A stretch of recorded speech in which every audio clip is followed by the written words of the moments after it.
مارتے ہیں، کبھی ادھر مارتے ہیں. یہ ابتدا ہے جی، یعنی یہ اینڈ نہیں ہے جی. ابتدا یہ ہے کہ ان کے دل لرزتے ہیں، کانپتے ہیں، اور اس کی تاثیر ان کے جسموں پر ظاہر ہوتی ہے. پھر وہ کبھی مختلف طریقے سے ان پر اظہار کرتی ہے. تو اینڈ جو ہے وہ یہ ہے اطمینان قلب. اب یہاں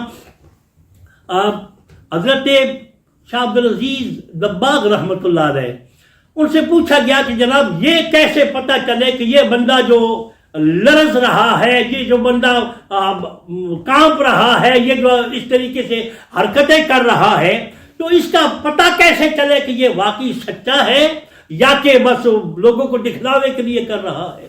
تو اس کے لیے آپ نے ارشاد فرمایا اس کو اٹھا کر دیوار کے اوپر بٹھا دو. اگر دیوار پر چڑھ کر پھر بھی وہ ناچے، ڈانس کرے، اس طریقے سے حرکت کرے، تو یہ سمجھ لو یہ جو لفظ ہے نا ناچنا اور ڈانس کرنا، عربی میں اس کو رقص کہتے ہیں. رقص، تو یہ رقص جو ہے یہ بزرگوں میں رائج ہے. محبت بھی کبھی رقص کرواتی ہے، کبھی یہ ذکر کی تاثیر کرواتی ہے. وہ فرماتے ہیں اس کی پہچان یہ ہے، کچھ لوگ جو ویسے ہی کرتے ہیں لیکن سارے ایسے نہیں کرتے. حضور نبی کریم رؤوف الرحیم صلی اللہ علیہ وآلہ وصحبہ وبارک وسلم کی حدیث ہے. حضور ارشاد فرماتے ہیں اکثروا لا الہ الا اللہ حتی یقول الناس انہ مجنون. اللہ کا ذکر کرو، اتنا کثرت سے ذکر کرو کہ لوگ تمہیں پاگل کہنے لگ جائیں. پاگل ہے جی، یہ پاگل ہے. اب جب ہم ذکر والوں کی یہ کیفیات دیکھتے ہیں نا تو عموماً ہم ان کے ساتھ تمسخر اور مذاق کیا کرتے ہیں، اور جی آئی میں لگے ہوئے ہیں. تو بہرحال کسی کے جو ہے نا ایکشن، اس پر ہمیں کسی قسم کا کوئی تبصرہ، بشرطے کہ ظاہراً اس کا ظاہر شریعت مطالعہ کے ساتھ کنیکٹڈ ہو. یعنی عام جو حالت ہے اس پہ تو ہم کوئی بھی گمان کر سکتے ہیں، لیکن جب اس میں انوالو ہو اللہ کا ذکر تو ہمیں اس کا احترام مجبور کرتا ہے کہ ہم ایسی کوئی حرکت نہ کریں جس سے اللہ کے ذکر کی بے ادبی کا شائبہ پایا جاتا ہو. الذین آمنوا وعملوا الصالحات طوبی لہم وحسن مآب. اے محبوب، دنیا میں تو ان کے لیے یہ ہے کہ ان کے دل مطمئن ہیں، جو ایمان لانے کے بعد ذکر میں مشغول ہیں. لیکن آخرت میں کیا ہوگا؟ جن لوگوں کو اللہ نے یہ ایمان کی نعمت دی اور پھر اس کے بعد وہ اعمال صالحہ میں رہے. یہاں مفسرین فرماتے ہیں کہ پہلے تھا ذکر، یہاں ہے اعمال صالحہ وعملوا الصالحات. تو وعملوا الصالحات سے مراد بھی یہ ہے کہ یہ لوگ اکثر ذکر سے لگے رہتے ہیں، تو یہ بھی ایک قسم کے اعمال صالحہ میں سے ہے، کیونکہ پیچھے عمل صالح کی بات نہیں ہے سوائے بے ذکر اللہ کے. تو فرماتے ہیں کہ یہ ذکر اللہ بذات خود یہ عمل صالح ہے، اور جو لوگ یہ کرتے ہیں الذین آمنوا وعملوا الصالحات طوبی لہم، ان کے لیے خوشخبریاں ہیں، ان کے لیے مبارکبادیاں ہیں. وحسن مآب، صرف زبانی مبارکبادیاں، خوشخبریاں نہیں، ان کے لیے اللہ نے بہترین ٹھکانہ جنت میں تیار کر رکھا. کذالک ارسلناک فی امۃ قد خلت من قبلها اے محبوب صلی اللہ علیہ وآلہ وسلم، ہم نے جس طرح آپ کو اور آپ کی امت کو یہ نور ہدایت قرآن عطا فرمایا ہے، یہ آپ اکیلے ہی نہیں ہیں، آپ سے پہلے بھی رسول دنیا میں تشریف لائے، اور اسی طریقے سے ان کی بھی امتیں اسی طرح موجود تھیں. اور یہ لتتلو علیہم الذی اوحینا الیک، اس سے پہلے جو امتیں گزر چکی ہیں محبوب صلی اللہ علیہ وسلم، ہم آپ کو ان کی باتیں، ان کے واقعات بھی سنا رہے ہیں تاکہ لوگوں کو پتہ چلے کہ ہم نبی کریم صلی اللہ علیہ وآلہ وسلم کو صرف رسالت و نبوت نہیں دے رہے، اس سے پہلے بھی ہماری روٹین چلی آ رہی ہے کہ لوگوں کو ہدایت دینے کے لیے ہم آسمانوں سے وحی بھی اتارتے ہیں، اور وحی سکھانے والا نبی بھی ساتھ ان کو رسول بھی عطا فرماتے ہیں. وَهُمْ يَكْفُرُونَ بِالرَّحْمَٰنِ. عجیب بات ہے کہ یہ لوگ رحمان کا انکار کرتے ہیں، رحمان کا انکار. اب یہاں یہ بات آپ کے علم میں ہوگی کہ کفار میں اللہ تبارک و تعالیٰ جل جلالہ کے مختلف نام تو یہ مشہور تھے، وہ مانتے تھے. جب نبی کریم علیہ الصلاۃ والسلام نے یہ الرحمن فرمایا نا کہ میرا رب رحمان ہے، تو رحمان کا مطلب چونکہ عرب جو ہے وہ اپنی زبان، اپنی اس عربی زبان دانی پر اعتبار کرتے ہوئے کہتے تھے، کیونکہ رحمان کا مطلب ہے اتنی رحمتوں والا، اتنی رحمتیں کرنے والا جس کی کوئی حد نہ ہو. تو چونکہ وہ انسان ہے نا، وہ سچتے یہ کیا مطلب ہوا جی، اتنی رحم کرنے والا، اتنی مہربانی کرنے والا جس کی حد ہی کوئی نہیں، مہربانی بھی کرے تو اس کی حد تو ہوتی ہے نا۔ اس لیے وہ اللہ کو رحمان ماننے کے منکر تھے، کہتے تھے ہم اللہ کو تو مانتے ہیں، یہ بات آپ کے علم میں ہوگی۔ پیچھے جو کہا ہے نا کہ ذکر جو ہے یہ اللہ کا، یہ کافروں کو اطمینان نہیں دیتا، مومنوں کو دیتا ہے اللہ کا ذکر کرنے سے۔ قرآن بتاتا ہے ہمیں وَلَئِن سَأَلْتَهُم مَّنْ خَلَقَ السَّمَاوَاتِ وَالْأَرْضَ لَيَقُولُنَّ اللَّهُ وَلَئِن سَأَلْتَهُم مَّنْ خَلَقَهُمْ لَيَقُولُنَّ اللَّهُ۔ اللہ ارشاد فرماتے ہیں کافروں سے پوچھے نا تو وہ بھی کہتے ہیں ہمیں روزی دینے والا اللہ ہے، زمین و آسمان کو پیدا کرنے والا اللہ ہے۔ مطلب یہ ہے کہ وہ بھی اللہ کہتے ہیں، لیکن اس اللہ کی تاثیر ان کے دلوں پر آتی ہے جن کو اللہ نے ایمان کی دولت عطا فرمائی۔ وَهُمْ يَكْفُرُونَ بِالرَّحْمَٰنِ، اے محبوب وہ انکار کرتے ہیں رحمان کا، یعنی میری رحم اور میری مہربانی کا انکار کرتے ہیں۔ قُلْ هُوَ رَبِّي، اے محبوب فرما دیجئے بس جس کا تم انکار کرتے ہو نا وہی رحمان میرا رب ہے، لا الہ الا ہو، اس کے علاوہ اور کوئی معبود نہیں، علیہ توکلت، اور میں اسی رب پر توکل اور بھروسہ کرتا ہوں، وإلیہ متاب، اور بالآخر میرا ٹھکانہ میرا مقام اسی کی بارگاہ میں ہے۔ یہاں یہ بات علماء نے بڑی عجیب انداز سے فرمائی ہے۔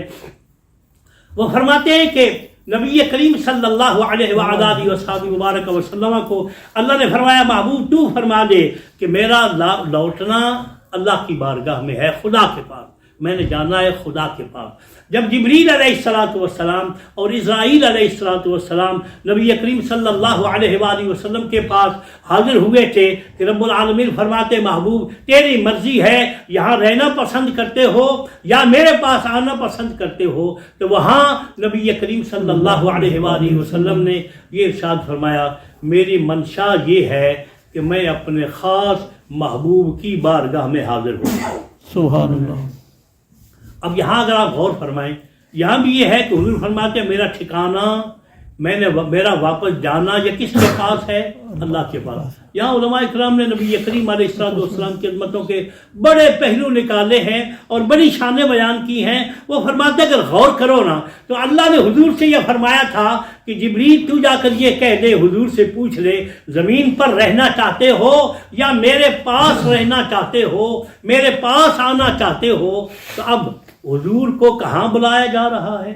حالانکہ نبی کریم علیہ السلام زمین پہ رہتے ہیں اور سرکار علیہ السلام کو امت کے ساتھ اتنی محبت ہے، سرکار علیہ السلام بلکہ علماء نے فرمایا کہ جب حضور علیہ السلام معراج کو اللہ کی بارگاہ میں تشریف لے گئے، حضور واپس آنے کو تیار نہ تھے کہ محبوب ہو جس سے محبت و عشق ہو اس کی بارگاہ میں بندہ پہنچ جائے، اس کے پاس بیٹھے، اس کا دیدار نصیب ہو جائے تو پھر کسی کو کیا یاد آتا ہے؟ کیا کھانا، کیا پینا، کیا برادری، کوئی رشتہ دار۔ تو جب حضور اللہ کی بارگاہ میں جس کے ساتھ حضور خدا کے محبوب ہے اور اللہ حضور کا محبوب ہے تو پھر محبوب سامنے ہو وہاں کوئی بھی آنے کو تیار نہیں ہوتا۔